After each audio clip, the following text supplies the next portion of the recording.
My name is Hannah Cole. I'm 25 years old, a digital content creator living in Grand Rapids, Michigan. Last summer, after a week-long trip to Hawaii, I came back expecting to crash into my own bed. But the moment I walked in, I froze. My bedroom door now had a brand new lock, and hanging on it was a glowing neon sign, Livestream Studio. My belongings had all been shoved into a dusty shed in the backyard. My dad didn't even look up from his coffee. He just pointed toward the shed and said, "Stay there or get out of this house." I stood there, heart pounding, staring at the life I thought was mine, completely gone. I packed my bags and left. 1 year later, my phone lit up with 60 missed calls from my mom and a short text. "Where are you? What happened during that time?" 2 weeks before everything fell apart, I was riding high. My latest project as a digital content creator had just wrapped, and I had landed a contract worth $30,000. For the first time in a while, I felt I could breathe, maybe even treat myself and my parents to something special. I had always dreamed of taking them to Hawaii, just the three of us, to make up for the years I'd been too busy to spend time with them. One evening, I sat them down at our dining table in Grand Rapids and laid out the plan. "I'm booking a trip to Hawaii," I said, smiling at my mom and dad. "Just us, flights, hotel, everything covered. What do you say?" My mom, Brenda, lit up with excitement. My dad, Robert, nodded, a rare grin breaking through his usual stern face. It felt good, like we were finally connecting again. But then Mom's smile faltered. "It'd be great if your brother could join us," she said, her voice soft but firm. My stomach twisted. My brother Shane was 28, a streamer who spent his days yelling into a mic for thousands of followers. He wasn't exactly struggling, but he was always borrowing money. $8,000 still unpaid from me. His wife, Denise, wasn't any better, always pushing him to chase bigger sponsorships while racking up credit card bills. I took a deep breath. "Mom, I'm only covering you and Dad. Shane can pay his own way." The room went quiet. Dad's grin vanished as he leaned forward. "That's unfair," he said sharply. "Your brother's working hard to build his career. You've got the money, Hannah. Why can't you help him out?" I stared at him, my chest tightening. Help him out? I'd been helping for years, covering bills, groceries, even Shane's new streaming gear when he promised he'd pay me back. "Dad, he owes me $8,000, I said, my voice rising. "I'm not a bank." Mom jumped in, fidgeting. "Hannah, family supports each other. Shane's trying to make it big. You know how tough it is out there." I couldn't believe it. They acted like I was the selfish one, like my hard-earned money was a family piggy bank for Shane's dreams. Denise, who had been silent, finally spoke. "You're doing well, Hannah. A trip for all of us would be a nice gesture." I clenched my fists under the table. Shane just sat there scrolling on his phone, not even looking up. That's when it hit me. My parents weren't just asking me to pay for him. They expected it, like it was my job to prop up Shane's life while they cheered him on. "Shane's 28, I said, looking straight at him. "If he wants to go, he can figure it out himself." Shane finally glanced up, smirking. "Chill, Hannah. It's just a trip. Don't make it a big deal." A big deal? I wanted to scream. Instead, I pushed my chair back and stood. "It is a big deal when I'm the only one paying for everything," I snapped. Dad slammed his hand on the table, making the glasses rattle. "Enough," he said. "If you're going to be stingy, maybe you shouldn't be planning family trips at all." Stingy? The word cut deep like a knife twisting in my gut. I looked at Mom, hoping she'd back me up. But she just stared at her hands, silent. That night, I booked the Hawaii trip for me and my two best friends, Corey Blake and Vance Ross. My parents could come if they paid for themselves. Shane and Denise? No way. As I clicked confirm on the tickets, I felt a mix of relief and anger. I thought that was the worst of it. But when I got back from that trip, I found out just how far my family was willing to go to put Shane first. I stepped off the plane, exhausted but ready to collapse into my own bed. The cab dropped me at our house, and I dragged my suitcase up the driveway. Something felt off right away. Shane's beat-up sedan was parked next to Denise's shiny SUV, taking up space where my car usually sat. I shrugged it off, figuring they were just visiting. But as I pushed open the front door, my stomach sank. The living room was quiet, no sign of my mom or dad. I headed down the hall to my bedroom, ready to drop my bags and rest. But when I reached my door, I froze. A shiny new lock gleamed where my old knob used to be. Above it, a tacky neon sign blinked, Shane's Livestream studio. My heart started pounding. I tried the handle, locked tight. My room, my space, was gone. I stormed to the backyard, where the shed sat under a sagging tarp. Inside, my belongings were piled in a corner, books closed, my old laptop tossed together like trash. My favorite jacket was crumpled under a box of Shane's old streaming cables. My hands shook as I stood there staring at the mess. This wasn't just about a room. It felt like my entire life had been shoved aside to make space for Shane's ego. I marched back inside, finding Denise in the kitchen, sipping coffee like nothing was wrong. "Denise, what's going on?" I asked, my voice sharp. She looked up, barely surprised, and set her mug down. "Oh, Hannah, you're back," she said casually. Shane needed a professional setup for his streams. You know how important his career is. Your room was the only space big enough. I blinked, trying to process her words. "My room?" I said, my voice rising. "You moved my stuff to the shed without asking me." Denise shrugged, like it was no big deal. "We figured you wouldn't mind. You're barely here anyway with all your work trips." Barely here. I'd been living in that house my whole life, paying bills, keeping things together while Shane chased his live stream fame. "Where's Shane?" I demanded. Denise pointed toward the hall. I stormed back to his room and banged on the door. No answer. I could hear the faint hum of his streaming setup. Microphones, lights, the works. He'd turned my space into his personal stage, and no one thought to tell me. I went looking for Mom, hoping she'd explain this insanity. I found her in the laundry room, folding towels like it was just another day. "Mom, why is my room Shane's studio now?" I asked, barely holding it together. She paused, avoiding my eyes. "Hannah, Shane's career is taking off. He needed a proper space to keep up with his sponsors. We thought you'd understand." Understand? My head was spinning. They'd taken my room, my privacy, and dumped my stuff in a shed, all for Shane's so-called career. "You didn't even ask me," I said, my voice cracking. Mom just sighed, like I was overreacting. "It's just a room, Hannah. Family makes sacrifices." Sacrifices I'd been making for years. Money, time, energy, while Shane coasted on their support.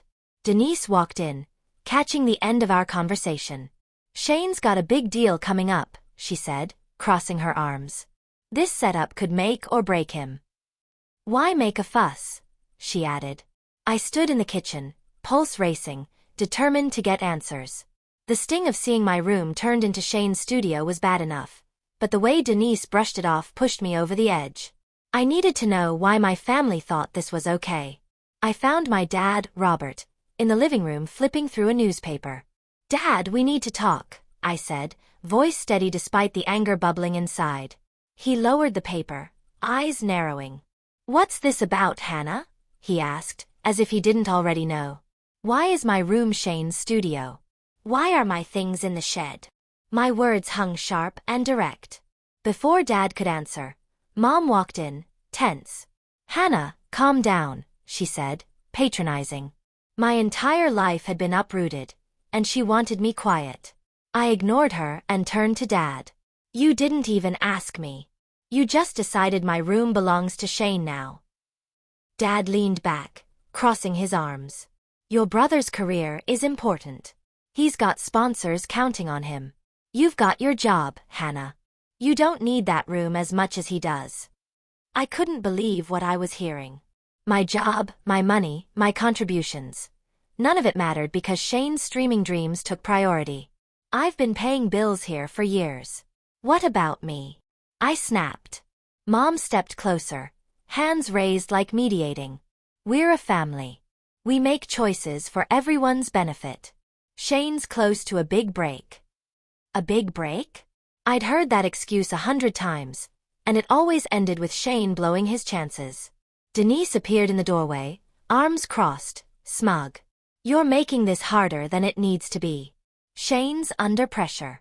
This studio is a game changer for him. And what about me, Denise? I asked, voice shaking. Where am I supposed to sleep? She shrugged. The shed's fine. It's just temporary. Temporary?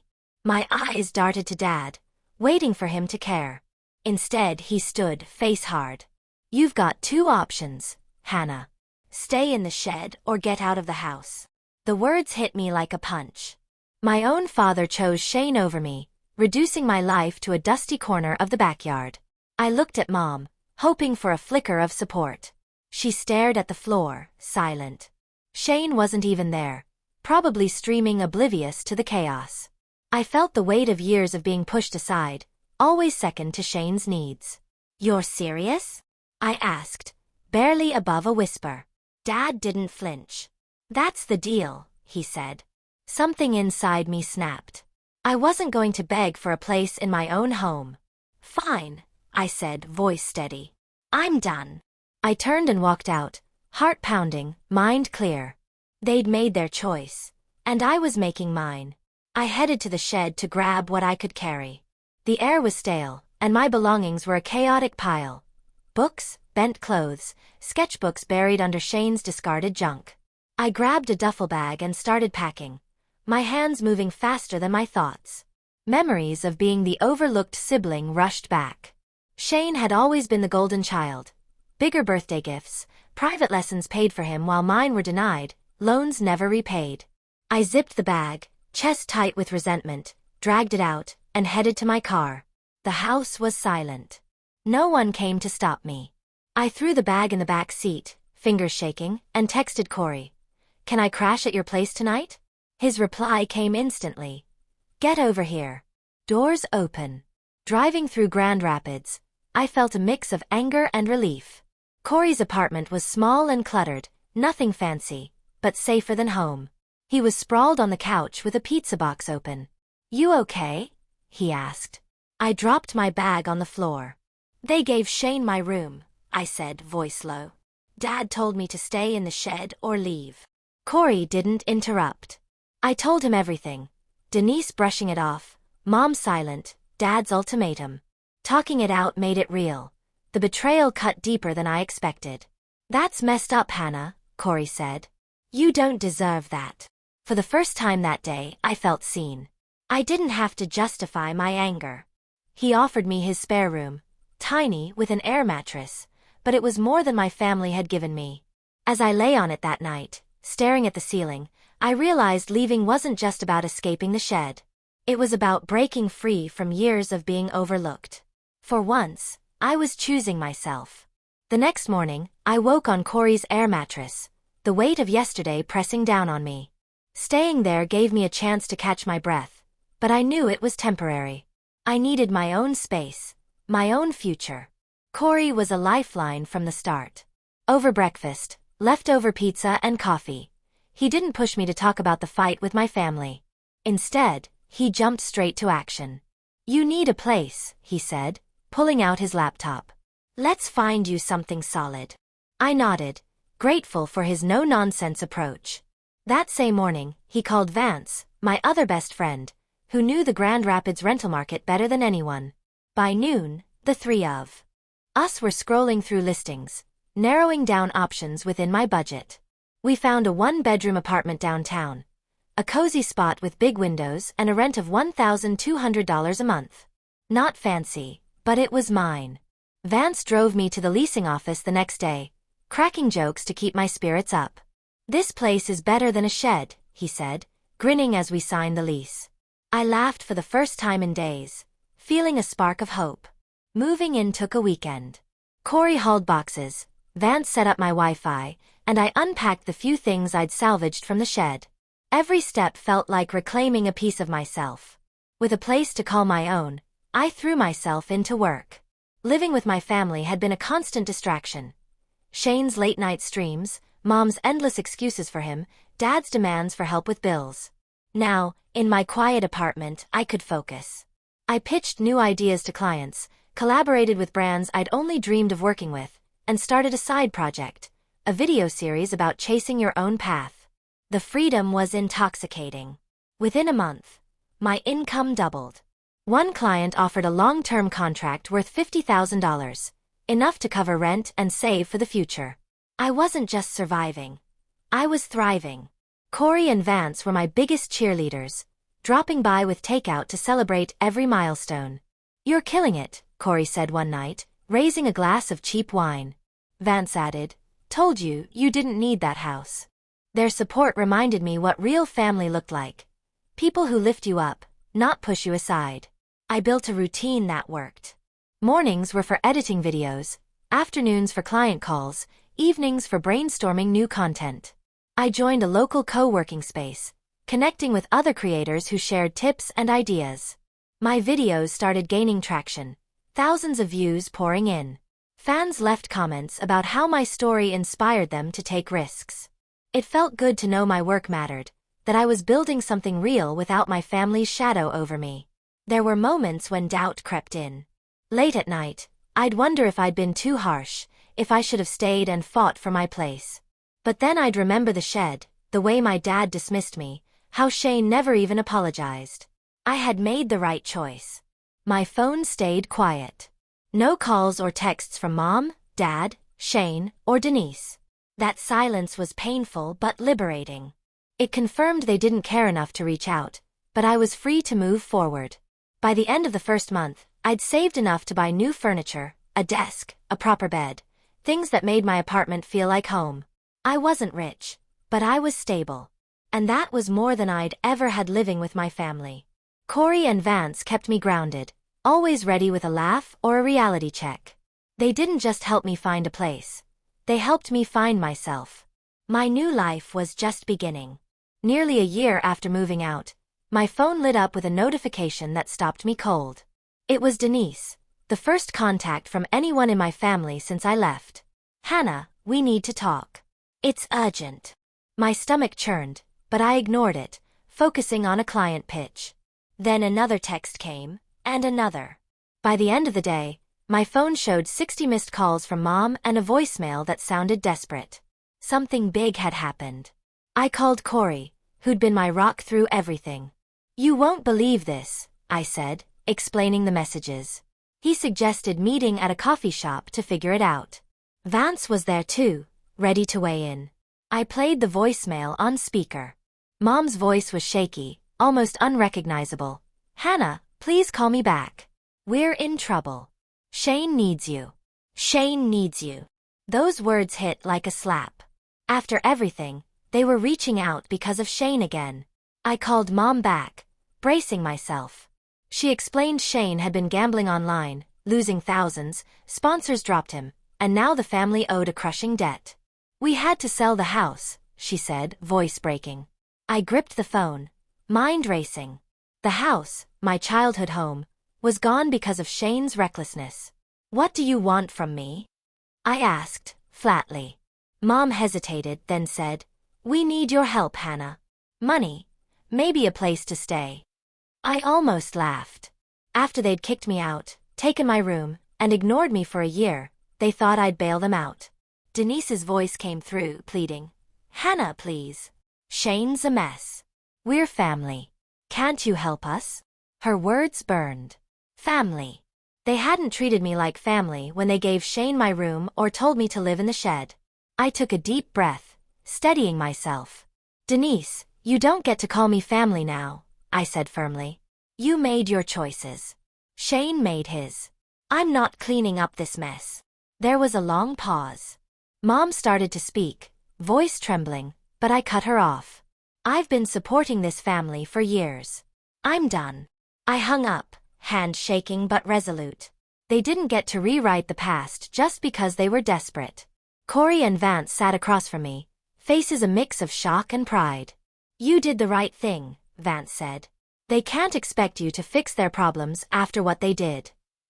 Their support reminded me I wasn't alone. I had built a new life with people who valued me, not just what I could give them. Later that week, I heard Shane's gambling debts were tens of thousands. My parents had sold the house to cover part of it, but they were still drowning. Shane hadn't streamed in months. His career was in tatters. Denise scrambled to find work, tied to Shane's failure. I felt a flicker of pity, but it faded fast. They'd built this disaster, not me. Leaving my family's house wasn't just about escaping Shane's chaos or my parents' betrayal. It was about discovering what I was capable of. Independence isn't just paying bills, it's trusting yourself to build a life that reflects who you are, not who others expect you to be. Corey and Vance taught me the true meaning of support. When I was at my lowest, they didn't just offer a couch or a ride, they believed in me. Chosen family can mean more than blood. This journey wasn't easy. There were nights I doubted myself, wondering if I'd been too stubborn, or if I could have fixed things with Mom, Dad, Shane, or Denise. But every time I thought about going back, I remembered how they'd pushed me aside, how they valued Shane's fleeting dreams over my steady contributions. I realized some bridges aren't worth rebuilding. Standing up for myself meant walking away, and that was my strength. Now my life is my own. My work as a content creator is thriving. My apartment feels like home. I'm surrounded by people who lift me up. I've learned to prioritize my peace and invest in relationships that are mutual, not one-sided. If you're facing a similar struggle, know this: you're stronger than you think. You don't have to stay in a place that diminishes you.